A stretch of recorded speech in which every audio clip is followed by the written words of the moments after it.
right, this is the last section of Chapter 5 that we're going to be doing. And just as with other sections, we did derivatives in 5.6, and now we're going to do some antiderivatives in 5.7. And some of these look awfully familiar, or at least they should. So if you take a look at this first one, it's 1 over the square root of a squared minus x squared. So that looks an awful lot like what trig function we just worked with.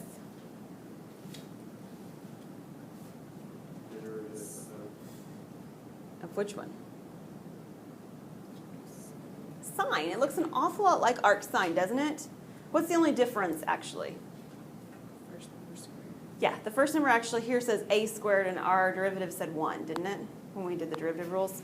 Okay, so that's going to change the antiderivative up just a little bit, but it's tolerable. So we've actually got this. This is arc sine.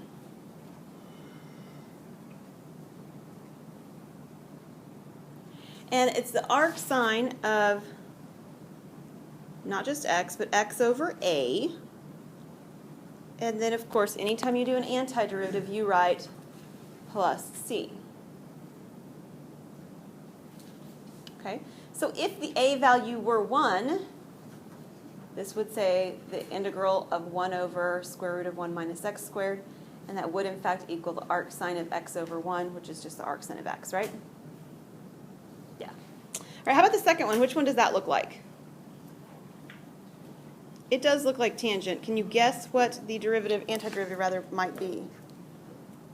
Change this up a little bit. Arctangent of what? Stab in the dark. X over A, you bet. That's plus C. It has one more feature to it than the last one did, and that's a coefficient in front of 1 over A.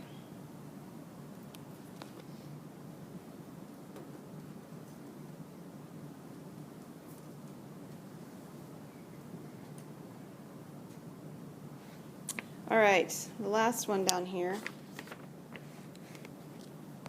I've got another 1 over A in front. Which one does this nearly match?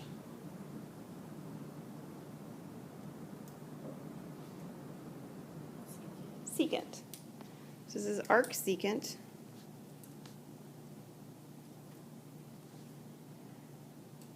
of x over A plus C. The x is in absolute values. There's an absolute value involved there somehow.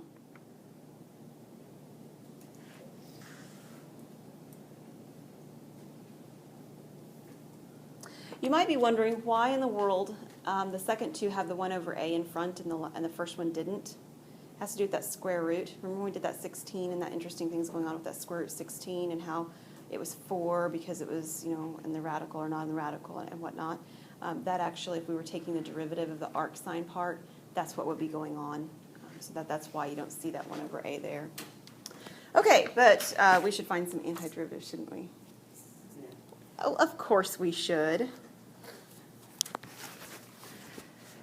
But of course they don't look exactly like it because that would be altogether uninteresting. But which rule basically does this look like?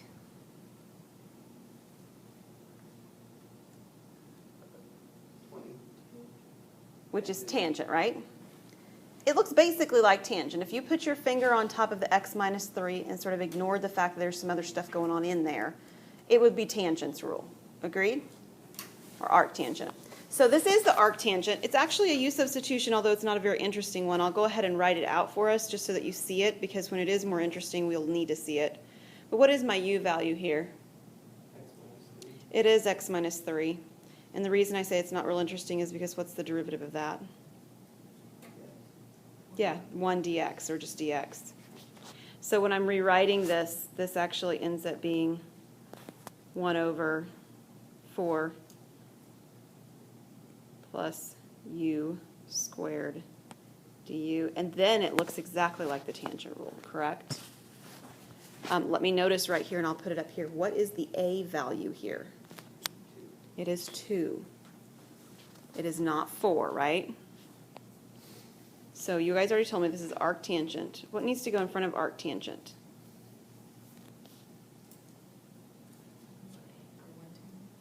1/2. Right, Aaron? Yeah, 1/2. It's 1 over a, so this is 1/2. And what goes inside of the arctangent function in terms of u?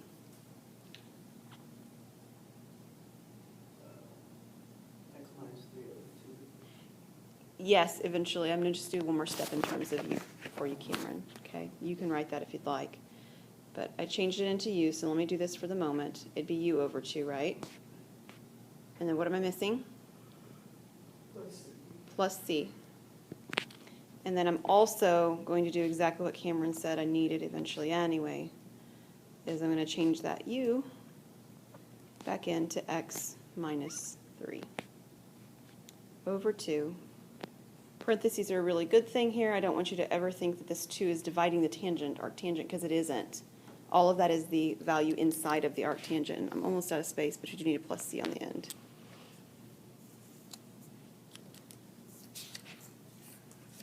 Any questions on that one? Mm-hmm. Is A 2 because 4 is 2 squared? Exactly. So whatever the value is you're looking for, and let's say it weren't 4 here, let's say it were 5, which I may do an example of those in a minute, I don't know. But let's say the number had said 5 plus x plus, or x minus 3 squared. Well, what would a be? Square root of 5. So it's okay to have square roots when we're working with this as well. This one just happened to be nice, so. Perhaps you don't like this one very much. I don't know. It is a u substitution, and this is a u substitution like I'd really want to see, right, Cameron? Like the last one I said, it's not real interesting. This one is much more interesting. What do you think you'd want your u to be, Cameron?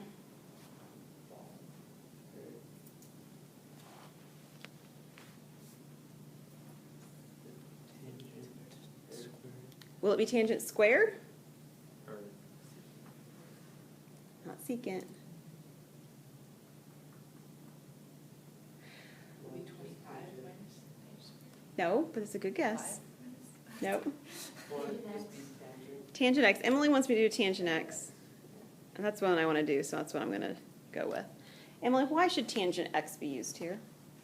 Because it, like when you're looking at one of the rules, it's x squared. So, I'm very bad at explaining.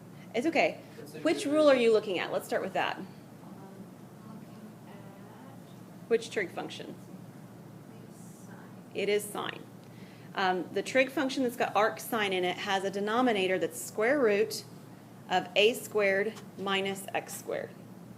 So the second component's actually squared in that formula, if you will. So I want to actually have a u right here. And then the squared will already be there. So this will actually match my formula now. And that's the other reason I like u here, because the derivative of tangent is secant squared. And do we see that in the problem? Lo and behold, we do. Right? It's on top. So that's really nice. So my du is going to erase or eliminate substituting in for the secant squared and the dx. So when I rewrite this, now I have the antiderivative of 1 over square root of 25 minus x squared. Not x squared, sorry, u squared.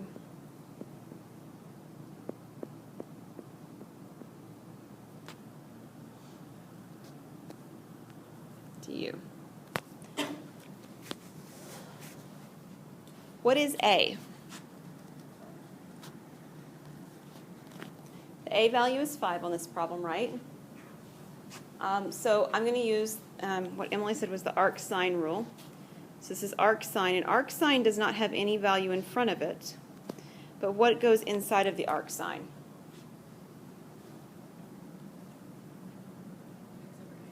X over a. And my x, quote unquote, right now is u. And what's my a? 5. And what am I missing? Plus c, and the c that's in arc sine I'm actually missing as well. Not quite done though, right? What's the last thing I'm going to do?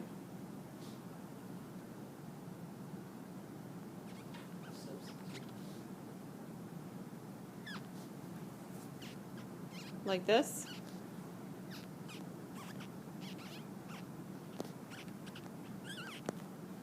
So I substitute the u back in as what it is, which is tangent of x.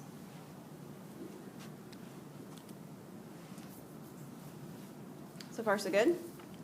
So let me make one comment here again, because we were stumbling around on what we want u to be at the beginning. So how do we decide what u is? Well, there's a couple of things that we want to make decisions about. We want to let u be something so that the problem gets simpler. And that's one of the things lots of you were saying. You were giving me lots of ideas that would make things simpler. So that's a good thing. However, what we want is we want to choose something also so that when we take the derivative, or at least nearly the derivative, is already part of the problem, right? And that's what happened when we chose tangent. Tangent's derivative, secant squared, is a part of my problem. If we had chosen tangent squared, for instance, like some of you were suggesting, we would have run into some problems. The first of which is that the derivative of tangent squared, you'd have to pull the 2 down, rewrite tangent, so 2 times tangent. And then you'd have the derivative of the tangent, which is secant squared. Well, I'm okay with the secant squared part, but I don't have another tangent in the problem to eliminate with that derivative of u. Make sense? So you can try lots of things for u, but you'll know you got the right u when the pieces start to add up, right? When you've actually got the right derivative in there. All right, so what's going on with this one?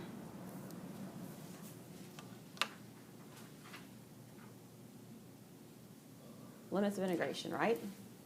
That's one thing. I've got numbers on the top and the bottom to limit to plug in for my x when I'm done. I might also still have a problem that indirectly isn't something you've dealt with before. Okay? But it should look an awful lot like the last one we did.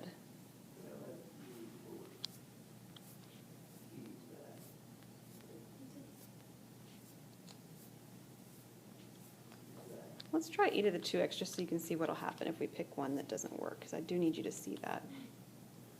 If I do e to the 2x, what's the derivative of that? It's that. And I don't have e to the 2x on top, do I? So I kind of run into a problem. So that's not the one that I want. I'm going to go with the other suggestion, which Cameron had, was the e to the x. Let's see how that's helpful. If I go with the e to the x, what's its derivative? E to the x, which is what it's on top. Now, you might be looking at it and say, okay, well, do I replace the e to the x on top with u or with du? And the answer is we want to replace it with du. All of this combined is du. Right? This is yes. Okay, great. Now, I'm not going to write the 0 and the ln 5 on here. Why not? Because it doesn't apply to u. Exactly. Those are limits for x, and I'm working in u now, so we're going to leave them off for now. My denominator is going to become 1 plus what? It is u squared, and that's going to take care of that 2 that's in the numerator, or in the exponent rather, with the x. Because e to the x squared by properties of exponents is e to the 2x. So that's what's in the denominator really, is it's e to the x squared, like the tangent squared, or the x minus 3 squared. All right, so this could not be any prettier at this point, 1 over 1 plus u squared. That is a rule you know, or at least I've recently introduced you to. Whose arc function does that apply with? It is, it's tangents. This is arctangent. What's the a value? It is 1. I like a equal 1 because it means I don't have any fractions, doesn't it? Did you realize that? So I can write 1 over 1 in the front if you want, but eventually it's not going to be there. And I can write u over 1 in the middle, but again, eventually it's not going to be there. Do I need to write plus c on this one? No, because why?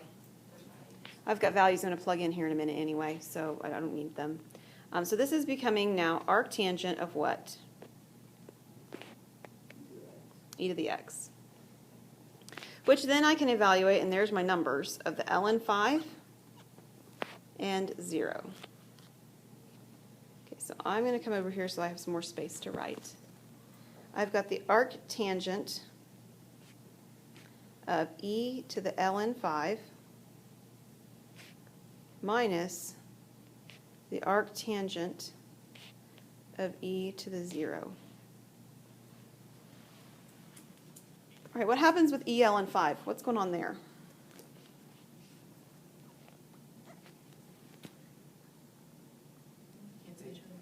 So what does it leave me with? 5, right? Because the 5 is inside of the natural log. The e and the ln, those are opposite operations. The 5 is what we're left with. So this piece at the beginning is arctangent, don't forget him, arctangent of 5 minus. What is e to the 0? It is 1. And you might be tempted to think, oh, arctangent of 1 and arctangent of 5, and I can stop right there. The problem is arctangent of 1 is a trig value that you've seen before, so you would be expected to simplify that. When you're dealing with a unit circle, right, you know that sine over cosine is equal to tangent, yeah? So in order for tangent to equal 1, that means the sine and the cosine values have to be the same. Where are your sine and your cosine values the same on the unit circle? 45 is the degree measure right here. What's the radian that corresponds to that? Pi over 4. Okay? Too high. So right here at the end, I end up with the arctangent of 5 minus pi over 4. And if you wanted to have, or if the directions asked you to get a decimal approximation for it at that point, you certainly could. But that would be the exact value of the expression. We can't do this with the arctangent of 5, right? I don't have a clean, nice, neat arctangent around the unit circle value that's, you know, sine is 5 times the value of cosine to give me 5 over 1. So I don't deal with him. But the dealing with the pi over 4, I do deal with him. So that would be better than like having arctangent of 4? Well, Or, it would be unequal to the arctangent of 4. okay. What you have to understand is arctangent is not a number. We can't sort of undistribute a function. Okay, it's a Okay, function yeah. notation. Yeah. All right, we've got one more in this section. I have more space there. Find the integral, complete the square if necessary. So I'm guessing the way that the directions are worded, it's going to be necessary, right? So do you remember the phrase? I'm not asking if you remember the process, but do you remember the phrase, complete the square? It's, From algebra? Okay, if you don't, it's all right, and if you don't remember the process, it's all right too. But what we want to first identify is that the rules that you have, all the properties you have, all the methods you have so far lead you to nothing in this particular problem. If you let u be x squared or negative x squared plus 4x, you can do that, and then the du is negative 2x plus 4. But I don't have that in the numerator, right? So I'm sort of at a stalemate. I can't go any further in that along that track. And that's about the only trick you could try with this particular one. The other thing you might notice when you're looking at it is it doesn't match any of the arcsine, arctrig, or arcsine, arctangent, or arcsecant values that we just came up with. It doesn't match any of those perfectly. But with a little bit of rearranging, it's going to. Okay.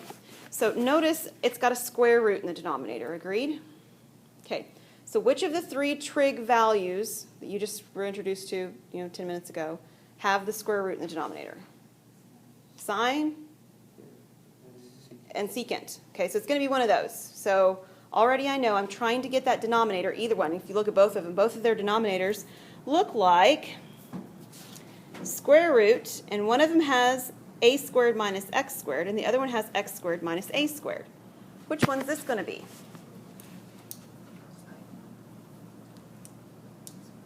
Okay, so why sine? Now we have the x. What's the key if you take a look back here on the front page? What's the difference underneath the radical between sine and secant? minus What's minus? the, or the u, which would be our x. Yes, right? It shows that the x value that's squared is negative. And if you take a look at this problem, that's exactly what we have negative here, yeah? So we are somehow going to mysteriously, by the means of magic of mathematics, turn this into a square root of a squared minus x squared underneath the denominator. That is our goal. And the magic of mathematics we're going to use is completing the square. Okay? So let me remind you of how this completing the square works. Whoops. Let me flip my page back. Okay, so I just want to focus on what's underneath the denominator for now. Okay, so this is sort of an aside to this problem. We'll come back to the problem and deal with him in a minute, but I need to focus on what's underneath the denominator.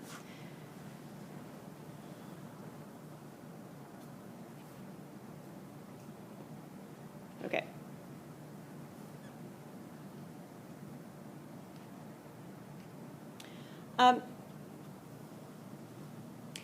The first thing I want to do is I want to take out the negative. And we'll talk about that in a minute. Or, yeah, we'll do that way. And if I take out the negative, it means it changes that 4 in the middle to a negative 4. So far, so good? Okay. The completing the square key, the key is you take the b value, which is the linear term, the coefficient of the linear term, you divide it by 2, and you square it. This is the key. B is the linear term. The linear term in this one's negative 4. Negative 4x is the whole term. So I'm going to take the b value, which is just the coefficient, negative 4. I want to divide it by 2 and square it. And if I do that, what do I get?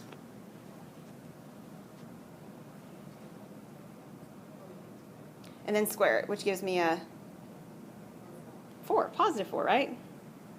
Okay, so I take negative 4 divided by 2 is negative 2, squared is 4. So far, so good? I left a place, hopefully you saw that I did that, on purpose right here beside this 4.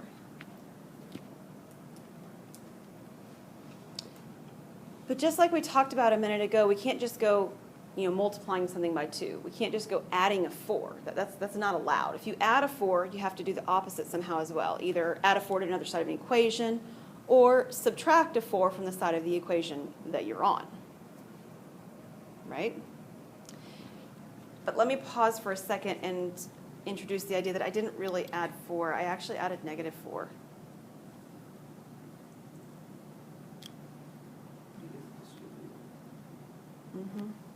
This negative out here, it applies to everything inside that parenthesis, which means that I didn't really add 4. I added negative 4, didn't I? So I don't need to compensate by adding an additional 4. I'm sorry, by subtracting a 4. I need to compensate by adding a 4. Okay, and the reason that's happening again is because this value is actually a negative 4. So I'm compensating by adding a positive 4. And I actually would really like to write that positive 4 at the front. So I'm going to do that. So I'm going to put the 4 at the front. This 4 right here is moved to here. And this is a minus here because there's a subtraction sign there, right? And then I've got x squared minus 4x plus 4. That's all the algebra that I need to do in terms of adding or subtracting values. But what I do need to do is everything inside that parentheses needs to be factored. Now, it will always be factored in the same way. And the reason is because what we did is we chose the number 4 on purpose so that it will be able to be factored as I'm about to show you. Okay? We chose that 4 on purpose because this will factor as x, some number here, squared. The number that goes here is the value we got over here before we squared it. Which is what? Before we squared it. Not before we divided by 2, but before we squared it. Negative 2. Okay. And if you're not so sure, you can factor this. By all means, if you'd like to factor to make sure this really works, check it out. X minus 2 times x minus 2. And we'll FOIL it back together. So x times x, that's x squared. In the middle, I have negative 2x. And on the outside, I have negative 2x. So that's negative 4x. And then the last term is multiplied to positive 4. You with me? But because I put that plus 4 there, right here, right there, that's why it's going to do this. It will always do it this way. It will always be x, and it will be the value squared, and this number right here is what I got before I squared it. Or you can think about it as it's the middle terms divided by 2, right? Negative 4 divided by 2. So that's negative 2. Okay, so you might be saying, great, we've done some algebra, but how does that go back to our original problem? Well, take our original problem now. I've got a 2 on top, and I've got a square root, because those I've been ignoring. But now in the denominator, instead of square root of negative x squared plus 4x, I have 4 minus x minus 2 squared. Don't I? And I'm going to rewrite that over here.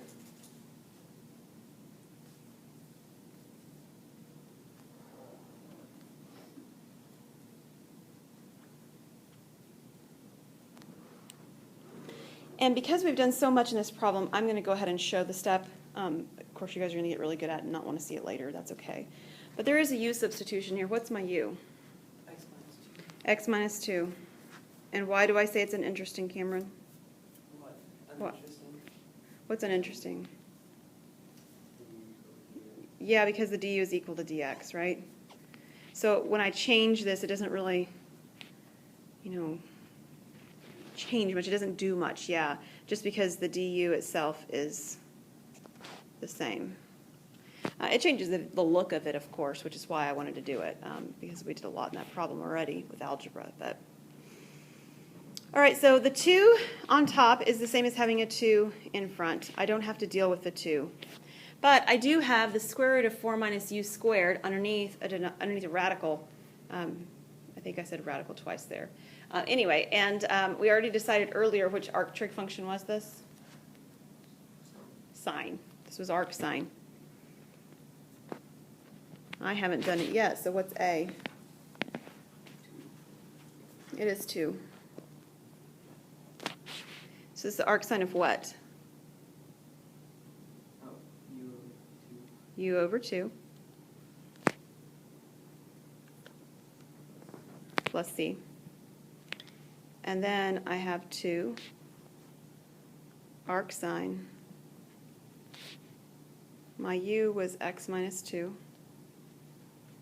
over 2 plus C. I got lots of 2's in the problem at the end.